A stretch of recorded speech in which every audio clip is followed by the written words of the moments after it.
इसलिए मैं आपसे ये भी विनती करूंगा कि विकास तो निश्चित रूप से चाहिए। विरासत और विकास का जो सामूहिक मॉडल है उसकी तरफ हम सबको चलना चाहिए। और आप सबका हृदय से आभार व्यक्त करने के लिए मैंने आज आपको बुलाया है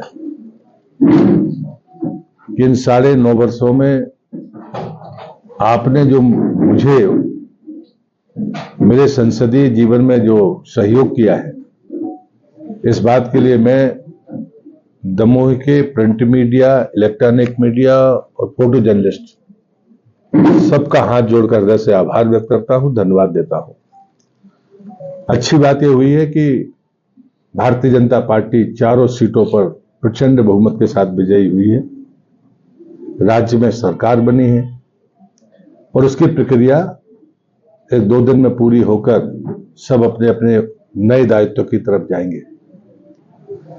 मेरे राजनीतिक जीवन का सबसे लंबा समय संसदीय काल का दमोह का समय है। लोगों के मूल्यांकन करने का क्या नजरिया है मुझे नहीं पता, और इसलिए मैंने जब संसद सदस्यता छोड़ी थी तो मैंने उसमें अपना ट्वीट में लिखा भी था कि धन्यवाद और आभार देने से दमोह की जनता का कर्ज नहीं उतरेगा।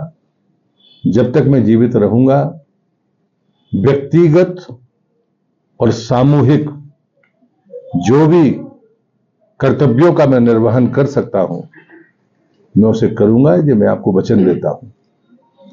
और दमोह के विकास के लिए ये जिन लोगों ने आपने जो रचनात्मक सहयोग मुझे दिया है, कभी जरूरत पड़े तो मैं दावे से कहता हूं मेरी कोई बाउंड्री नहीं है। पार्टी ने मुझे इतने मौके दिए हैं कि मैं अपने जीवन में 4 अलग अलग जगह से लोकसभा का सांसद रहा हूं। ये 5वां स्थान है जहां पर मैंने अपने जीवन में संघर्ष शुरू किया।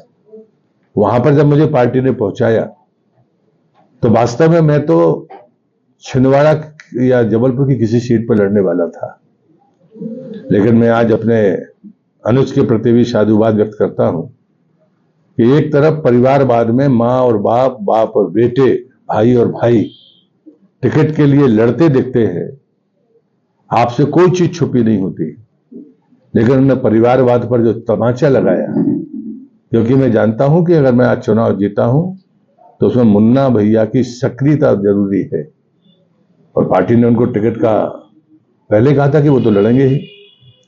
राजनीति की शुचिता के लिए भी ये घटना भविष्य में आप सबके लिए भी चर्चा का केंद्र होगी, क्योंकि अक्सर राजनीति में परिवारवाद की चर्चा होती है। एक प्रकल्प है जिससे मैं भावनात्मक रूप से जुड़ा हूं, वो है जरारू धाम गौ अभ्यारण्य, और उसमें भी मैं आप सबके सहयोग के लिए आपका आभारी हूं।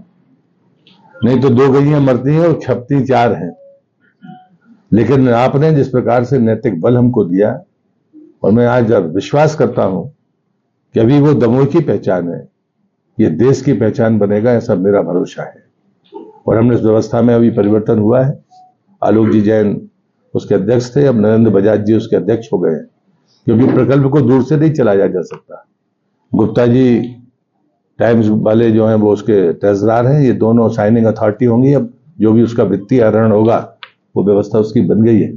सचिव नगर पंचायत के तीसरी बार जो अध्यक्ष है पाटन के आचार्य जगेंद्र सिंह वो हैं, बाकी कार्यकारिणी में स्थानीय लोग हैं। और मैं चाहता हूं, मैं आपके माध्यम से आह्वान भी करता हूं, पत्रकार मित्र भी, जो भी सामाजिक कार्यकर्ता है, हमने वहां दलीय राजनीति नहीं की है और न भविष्य में भी नहीं करेंगे। कौन किस पार्टी का है, जरारू धाम की सीमा में उसका कोई मायने नहीं है। जो जरारू धाम में मदद करेगा वो जरारू धाम अभ्यारण्य का सहयोगी होगा, इसमें कोई फर्क नहीं पड़ने वाला है। वो दलीय राजनीति का केंद्र नहीं है, ना था, ना है, और ना भविष्य में मैं उसे होने दूंगा। लेकिन हाँ, मैंने इसलिए कहा कि मेरा उससे भावनात्मक लगाव है। आपके पास में जो विरासतें हैं, वो चाहे वो साहित्य की हो, चाहे वो संस्कृति की हो, आपके पास में दमोह जिले में जो विरासतें है आसानी से किसी देश के किसी अन्य जिले में मिलती नहीं है। और इसलिए मैं आपसे ये भी विनती करूंगा कि विकास तो निश्चित रूप से चाहिए, लेकिन विरासत और विकास का जो सामूहिक मॉडल है उसकी तरफ हम सबको चलना चाहिए। नशे जैसी कुरीति के खिलाफ मैं आपसे मदद चाहूंगा कि अवेयरनेस में आपका बड़ा योगदान है। और मैं गौरवान्वित हूं, आपके मुंह पे कहने की बात नहीं है। पत्रकारों के बारे में जो धारणा होती है वो दमोह में, मैं नहीं मानता कि 100% चीजें अलग हैं, लेकिन हम औसत तौर पर बेहतर स्थिति में हैं बाकी पत्रकार जगत की दृष्टि से, खान पान की दृष्टि से हो या अन्य कामों से, और इसलिए गौरव करने की बात है। और इसलिए मैं आपसे ये निवेदन कर रहा हूं कि नशा मुक्ति जैसे कामों में भी आपकी हमको मदद चाहिए। और जीवन में मैं एक सामाजिक कार्यकर्ता हूं जो जनजागरण के लिए राजनीति करता हूं। ऐसा कोई काम अगर मेरे द्वारा हुआ है तो मैं आपसे क्षमा चाहता हूं, लेकिन आपने कभी मुझे इंगित नहीं कराया। अगर हो गलती हो तो आपको बताने का अधिकार है। और इसलिए आज का दिन सिर्फ भेंट का दिन था। मैं फिर से अपनी पार्टी की विजय के लिए अपने केंद्रीय नेतृत्व का और अपने राज्य के नेतृत्व का आभार व्यक्त करता हूं, और उन्होंने मुझे खूब सम्मान दिया। और इसलिए मैं ये मानता हूं कि एक दो दिन में जो नई व्यवस्था होगी उस व्यवस्था में जो भी मुझे उत्तरदायित्व तो मिलेगा उसके आधार पर, लेकिन दमोह के लोगों के लिए मैं जैसे प्रहलाद पटेल पहले थे वैसे ही रहेंगे, ये जरूर मैं आपको भरोसा दिलाता हूं। बहुत धन्यवाद आप सबका।